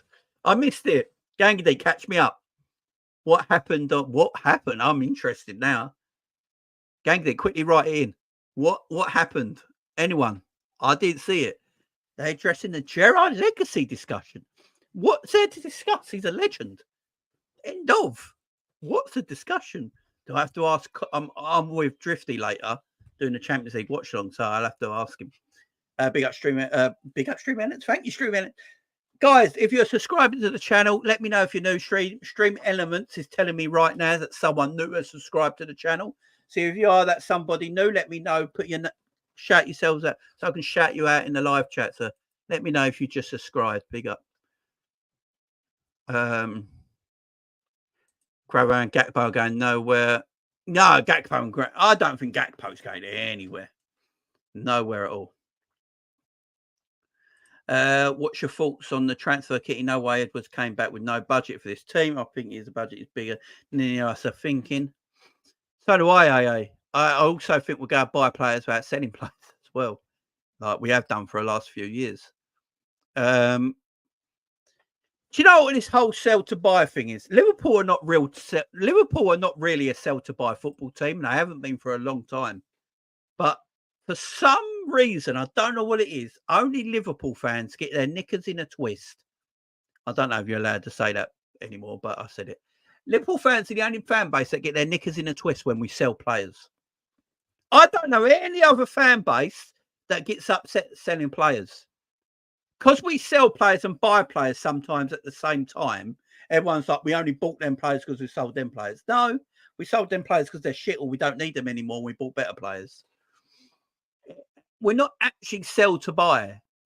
Our Man City sell to buy, because Man City have been doing that for 4 years now, by the way, guys. I just need to let everyone know this. If you actually go and look at Man City for the last 4 years, they've been doing the same thing. Yeah.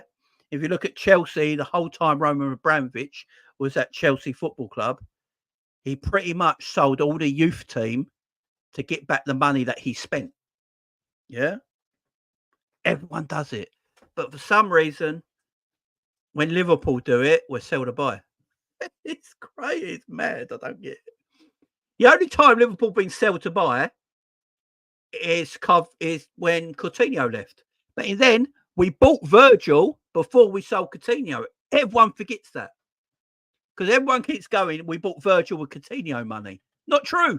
Liverpool bought Coutinho bought Virgil van Dijk before they sold Coutinho. In fact, Liverpool tried to buy Virgil van Dijk in the summer, but got done for tapping up. And that's why we had to wait till January.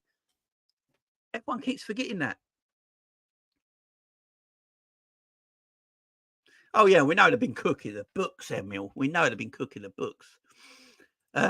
Drifty said only Omri is above Gerrard as the best player in Premier History. Cal put Omri and Rooney above Stevie. Drifty said only Zanetti is alongside Gerrard as the most complete footballer in history.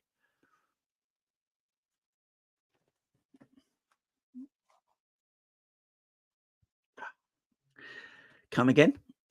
Cal put Rooney above Stevie. Well, I'm gonna have to message. It's Cal's anniversary today. So big up to Cal and his wife for their a beautiful anniversary. Hope they're having a great time. Cal, we're gonna talk later. Cal, if you're listening right now, my friend, I don't know if you are. We're gonna have to chat. No, we're gonna have to. You've put Rooney above Stevie. I love Rooney. I think Rooney's a great player. Don't get me wrong. Omri, I think Drifty's right there. I think Omri. Yeah, I've got no problem with that. Yeah, I've got no problem with that. Harvey Zanetti, though, alongside Gerrard as the most complete footballer in history. Zanetti.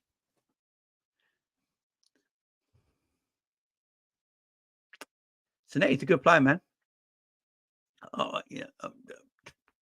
I know what he's saying. So what Drifty's saying is, I'm going to talk to Drifty later. I'm doing the watch along with him. So I think what Drifty's saying is that Stevie can play right back, right midfield, number 6, number 8, number 10. He's played all them positions. He plays them to a higher level. That's what I think Drifty's on about, comparing as a complete footballer. Yeah. Look, this whole Gerrard debate is getting mad because Wayne Rooney said it himself recently. Gerrard over Lampard and Scholes. Paul Scholes himself said Stevie was probably a better player because he's more of an athlete. Many people have said Stevie. For me, Stevie is the best. Stevie is the best British footballer of the last 50 years, in my opinion. I don't think there's a better British footballer than Stevie Gerrard in the last 50 years. But the problem is his achievements won't say that. Do you know what I mean? Because Rooney's won more titles and stuff like that. Lampard's won more titles. Scholes won more titles. Wes Bryan has won more titles. Now, Wes Bryan is not better than Virgil van Dijk, but Wes Bryan has won more titles than Virgil van Dijk. Do you know what I mean? So I think achievements won't go for Gerrard. But yeah, for the last 50 years, British-born player, I'll probably say Stevie's the best. Yeah. I'll probably say Stevie's the best. What he could do, he could play the number 10 role. He could play the number 8 role. He could play out wide in that right midfield role. And he could play right back as well. What role couldn't he play to a higher standard? It was just ridiculous. When he played the number 10 role behind Torres that year, he was arguably the best player in the world. When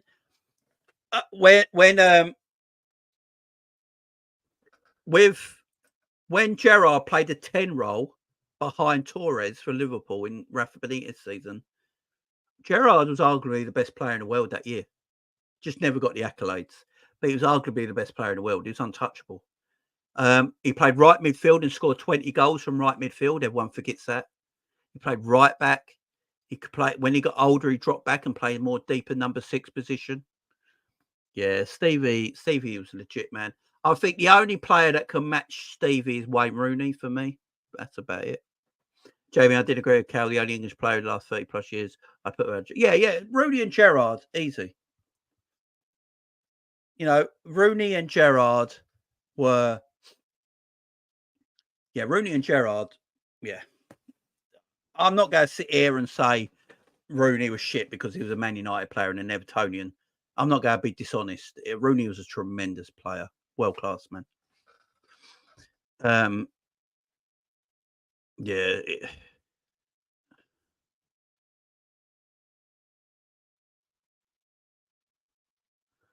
Yeah, R9's my striker, man. That's my favourite ever striker, R9.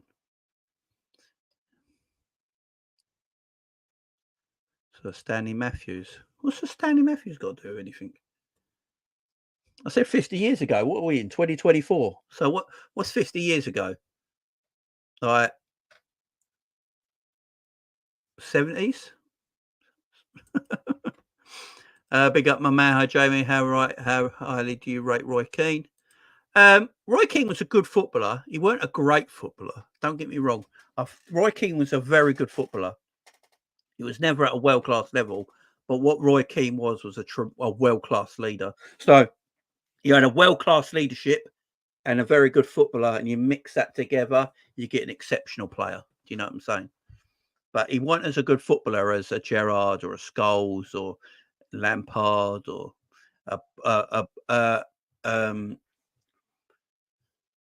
these kind of players, of that time. He was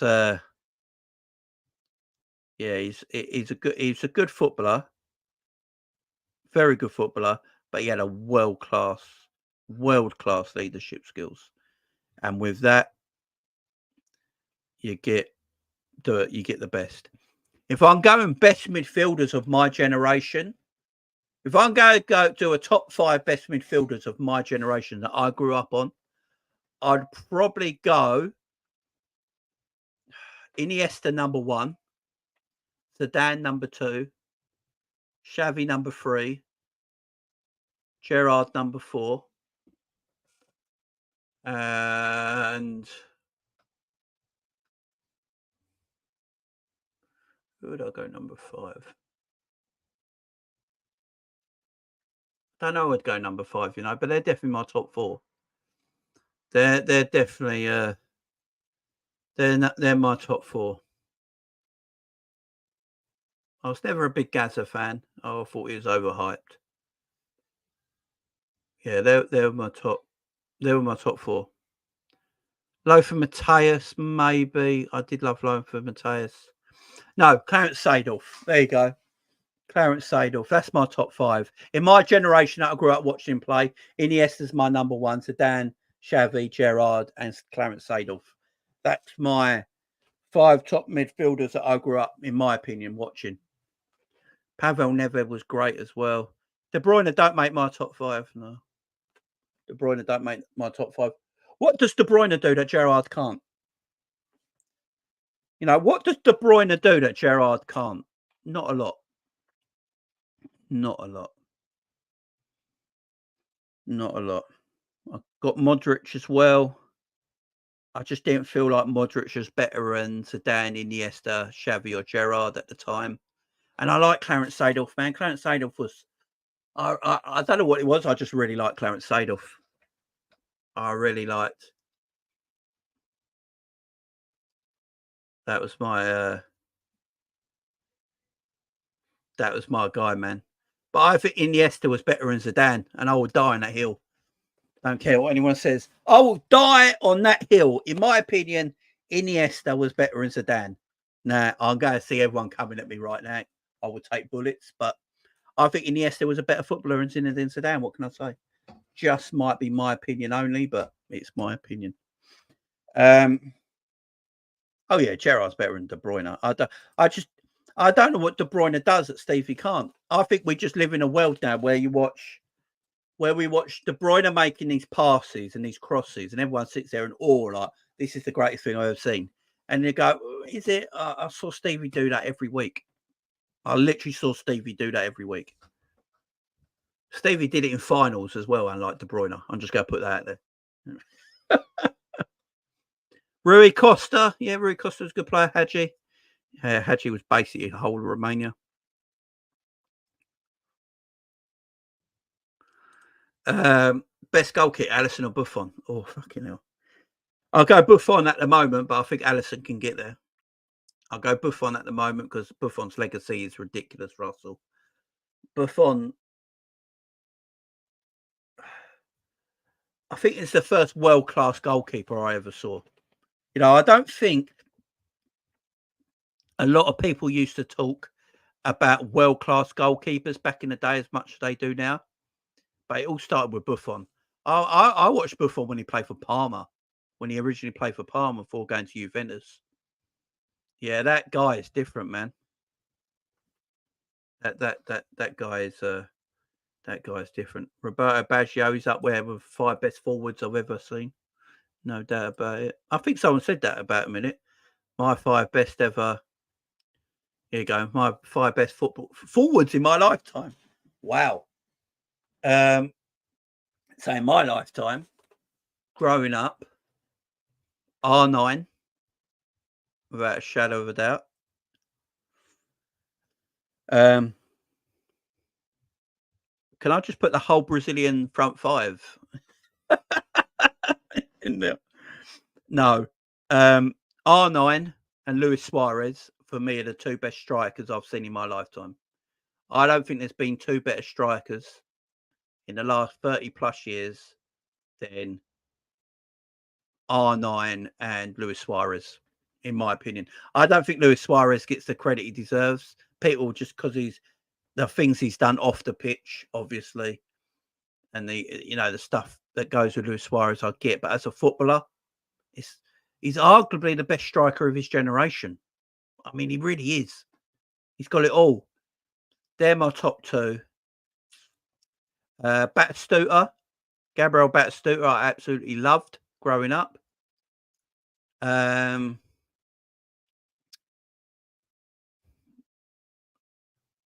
Michael Owen. Now, people might not like the Michael Owen thing. But I think we forget how good Mark Owen was. I think we all forget how good Mark Owen was when he was 17 and 18 and 19. Absolutely out of this world. We talk about Mbappe. All right, we talk about Mbappe, how good he is at 17, 18, 19. Mark Owen's up there as well. You know, he really was. It's because we don't go, but we all live in a reactionary world right now. Go back when Mark Owen, he was fucking ridiculous. Quality player. And the other one would be Roberto Baggio. I loved Roberto Baggio growing up. I watched a lot of Italian football as a kid when it used to be on Channel 4. So I used to watch a lot of Roberto Baggio. I absolutely adored Roberto Baggio. I really did. Now, there might be 5 better strikers you guys could pick, but that's for me. Like, you know, Suarez and R9 are in a league of their own. People like Batistuta, I loved because I watched a lot of Italian football. Roberto Baggio, I actually loved. I used to try and do the Baggio 7. Did anyone used to do the Baggio 7 out in their garden? He was great, man. And Mark Owen. Mark Owen's out of this world. Everyone forgets how good he was, man. Everyone forgets how good Mark Owen was. Yeah, Romario. I could have gone with. Look, I could have gone. It's very easy. Go R9, Suarez, Romario, Bebeto. You know, Rivaldo, Ronaldinho. I could have easily gone down that route, but I like Romario. But Suarez and R9 for me are a league of their own. Romario is great. Don't get me wrong, but I watched more of Batistuta and Roberto Baggio than I did Romario at the time.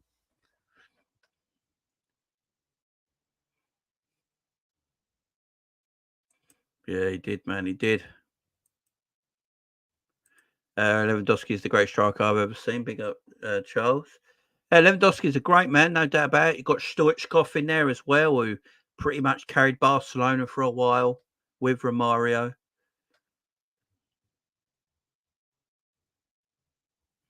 You know, yes, yeah. They're just my. That's just my rating of players in a way. You know, everyone's gonna have their favourites. Where, yeah, great. Ruud in the midfield role. Van Basten's, yeah. Van Basten retired really early, didn't he? That's the only reason I'm not putting Van Basten in there. He retired really early. Was he 28, 29 when he retired? And Van Basten might have just, it was just before, not before my time, but, you know, growing up and watching football properly, you know, I just probably missed Van Basten. So, yeah. David Villa's a good player, another great player. I can't have David Villa above Roberto Baggio or Batistuta. I can't. It's the Mark Owen one. The Mark Owen one is the one everyone's go talk about. But Mark Owen in my generation was great. Ian Rush obviously was out of my generation, but we know how good he was. But it's me growing up watching. That was the question. Me growing up watching. So I grew up watching them guys, and yeah, Van Basten was good. And some of Boban, do you remember him? Croatian, great player. Yeah, he was 28, was it, Aaron? Yeah, he just retired. And so it was just before, you know, when did he retire? 91, something like that? Was it 91, 92? Can't remember when he retired now. Yeah.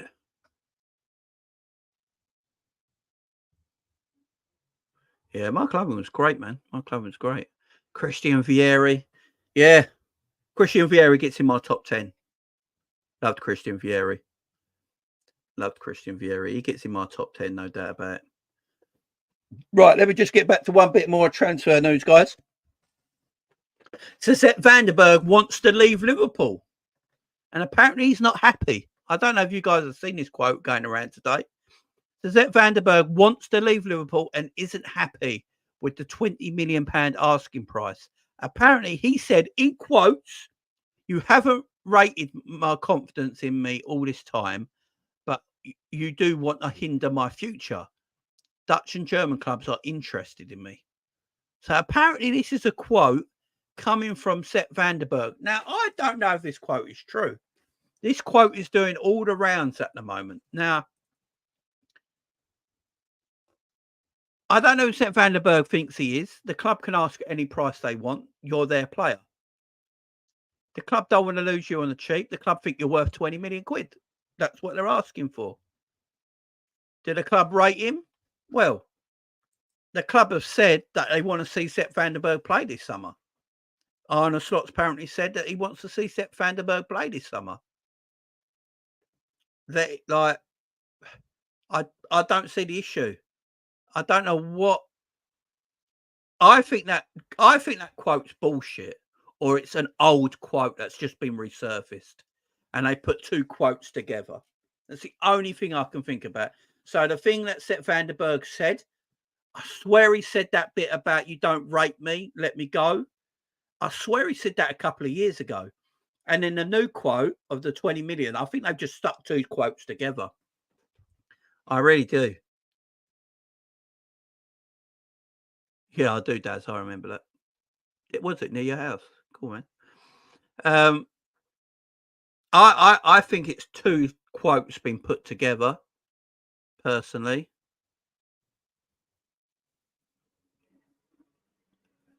Jamie, maybe not, because apparently he's wanted to stay at Mainz.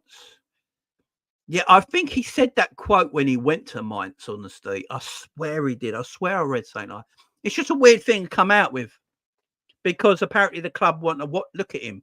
Now, if Arne Slot has said he wants to have a look at Sepp van der Berg in pre-season before he makes his mind up, you've got to feel like Sepp van der Berg would want to impress Arne Slot at Liverpool.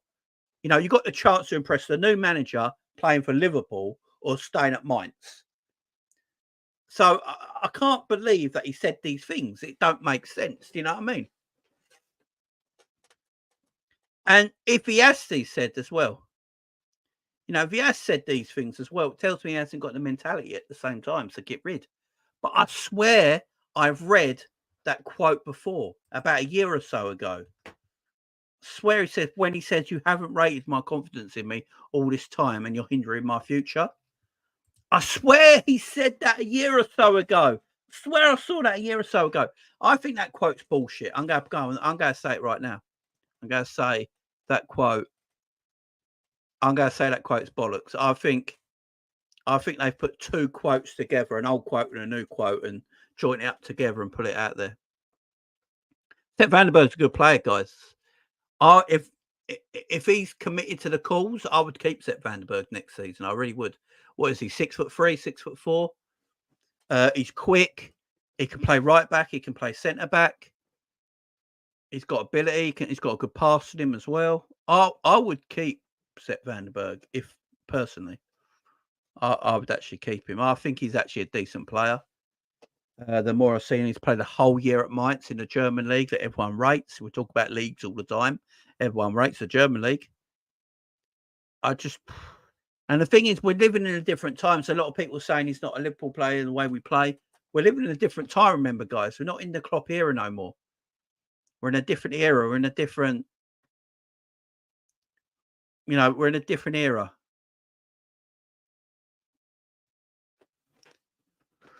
It's interesting. Let's see what happens there. Yeah, Alexander. I think we signed him. I think we signed him because they felt like he had a high ceiling.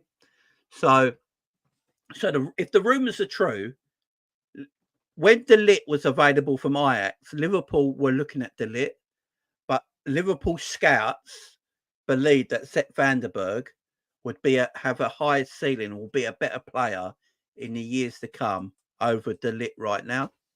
That's what they believed, and they went and got Sepp van der Berg, and they knew he weren't ready, so he needed a few years on loan. Now they feel like Sepp van der Berg might be ready, so that's why they're willing to look at him this pre-season. And if you look at De Ligt, De Ligt's career probably hasn't gone the way everyone thought it would be. Everyone would thought he'd be like one of the best centre-backs in the world by now, and that's just not happened. So, yeah,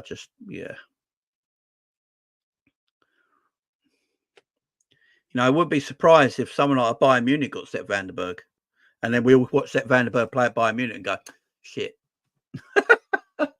We was wrong. He's a good player. Do you know what I mean? Yeah, it'd be nuts. It'd be nuts. Mods in the chat, do your thing.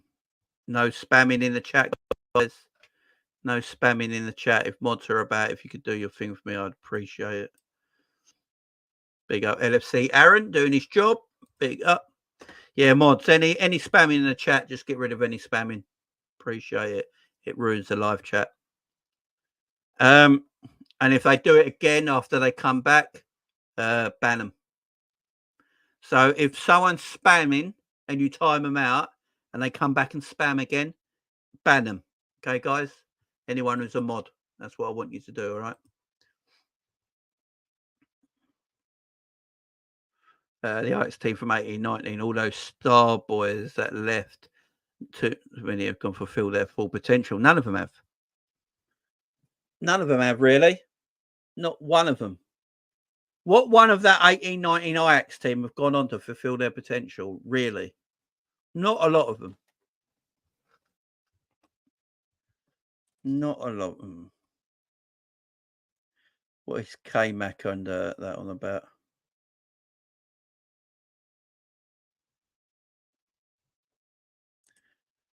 Question, Jay, have you seen the video of a guy asking Ibu to speak after he hears a better defender than Virgil? Ibu's just... Yeah, look, Ibu, I've got my problems with Ibu at the moment, you know, losing his place to Gerald Kwanzaa and what's his mentality like, but he's a funny guy, don't get me wrong. He seems like a great guy. Big up to Sam in the chat. How you doing, man? How you doing? Well, yeah, I like Kanate. He's a good player. My only issue with Kanate is that he lost his place to Kwanzaa. And I think Kanate needs to have a look at himself and go, why did I lose my place to Kwanzaa? But he does seem like a great guy. Guys, I don't know if you heard the news. If Sam is still in the chat, he's gonna hate this. But there is news that Adrian's gonna get a new deal. I don't know if anyone's heard that. But yeah. Sam has just fainted, if he's heard that. Apparently, yeah. Apparently, Adrian might be getting a new deal. I don't know if anyone's heard that, but yeah, he might be getting a new deal, which is absolutely fucking mad. He was one of the only players who never got a send off at Anfield. The two players that were leaving on a free transfer, because remember, Adrian's transfer's ending, and the only other two players whose transfer's ending got a send off at Anfield. The only one that didn't was Adrian. There's a lot of talk at the moment in the club that Adrian might be Liverpool's number 2 next season instead of going to buy a new one and having Jaros as number 3 and Alisson obviously as the number 1 goalkeeper. Yeah. Can you imagine? Liverpool Football Club are the only club ever that has re-signed Adrian to a new deal. Could you imagine that Liverpool Football Club are also the only club ever to re-sign Adrian to 2 new deals? Look, guys, he's the only one who never got a send-off. We always give our free transfers a send-off. Look at the year before. Ox got a send-off. Kanate got a send-off. Milner got a send-off. All the free transfers always get a send-off at Anfield's last game of the season. Adrian didn't. Adrian didn't this season. All the other free transfers got a send-off. Think about it.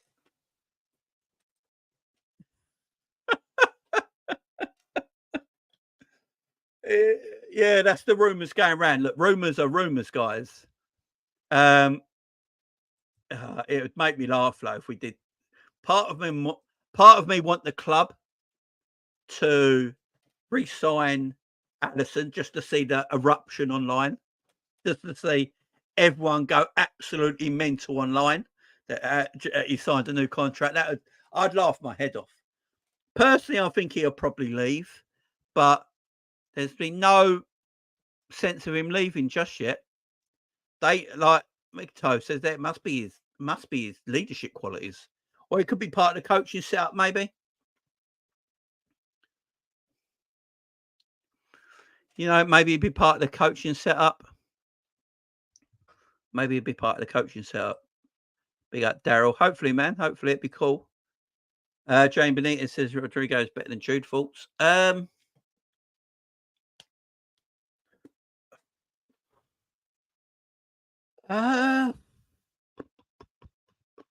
think they're about the same. Don't think there's a lot in it.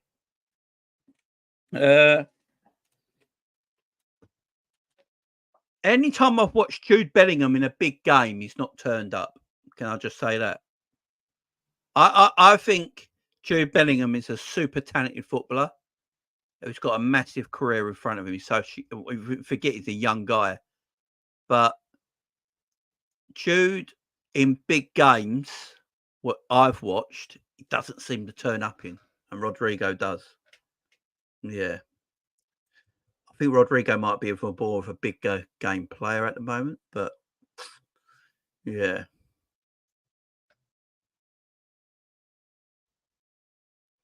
Yeah, it could be. Could be. Vibes, man, nothing.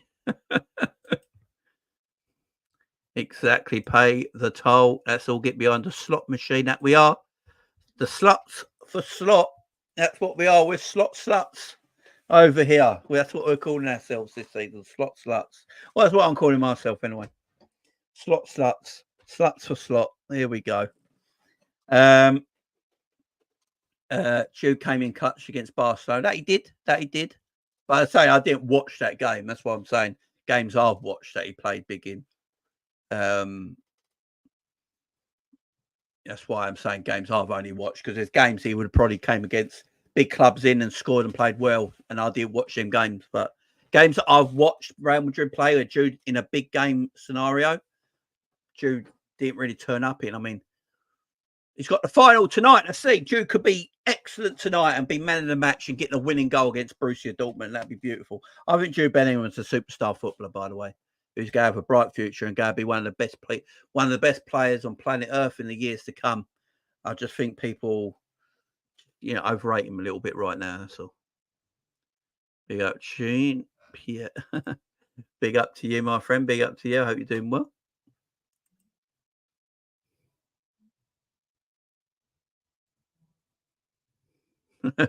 Judas won as many Real Madrid games last minute wins as he holds in his age.